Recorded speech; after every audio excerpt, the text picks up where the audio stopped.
दन्तगाते विदितारे शीघ्रे स्वाकरं वन्दे शैलसुतासुतं गणपति श्रीपदकामदम् ॐ जाकुनेन्दुतुषारहारधवला श्वेतपद्मासनं वीणावरदण्डमण्डितकरा शुक्लवस्त्रान्वितो ब्रह्मचिरसंस्थितिर्वै सदा वन्दिता सा मां पातु सरस्वती भगवती निशेषज्ञा।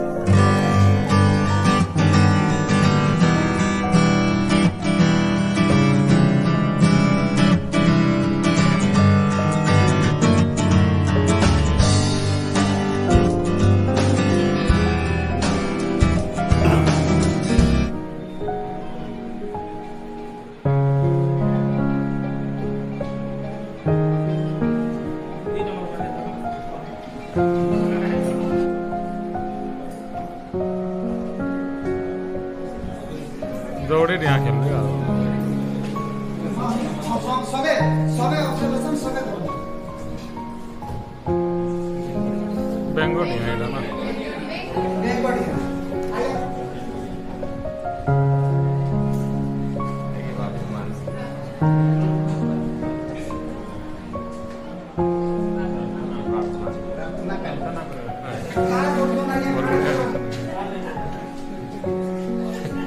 से हाँ देखो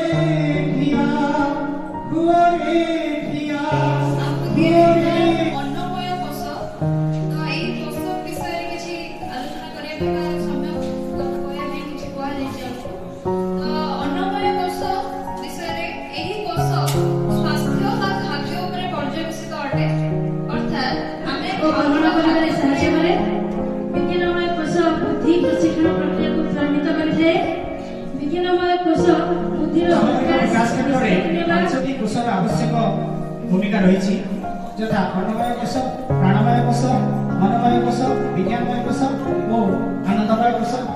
एठारे प्राणमय कोश विषय आलोचना करवा। प्रथमतः यही कोश स्थूल शरीर में अधिक सूक्ष्म अटे कार्य दृष्टि यह अपरिहार्य बा शक्ति स्तर भाई। द्वितीयतः यह आम शरीर खाद्य हजम निद्रा ठारू आरंभ कर प्रजनन पर्यंत शरीर क्रिया को परिचालित करे। संतुलित और गभीर श्वासक्रिया प्राणमय कोश को परिपुष्ट करे। सर्वोपरि यही कोश निश्चित भाव में भूमिका रही आम शरीर को किपर भाव में संतुलन रखिपर और आम शरीर रूपक रथ किपर भाव में सुरखुरे चलीपर सुचारू चलीपर। तेणु यही कोश भूमिका निहाती भाव में आम शरीर उपर बहुत गुरुत्वपूर्ण रही। आम कहना चाहूँ मनीष बर्तमान यांत्रिक जीवन में समय ना केवल कि आम सका सन्ध्या पर्यटन जहाँ किसी करूँ आम शरीर किसी समय भी दे पारुन निहाती भाव में जदि समय दे पारिबा खेलकूद तो बर्तमान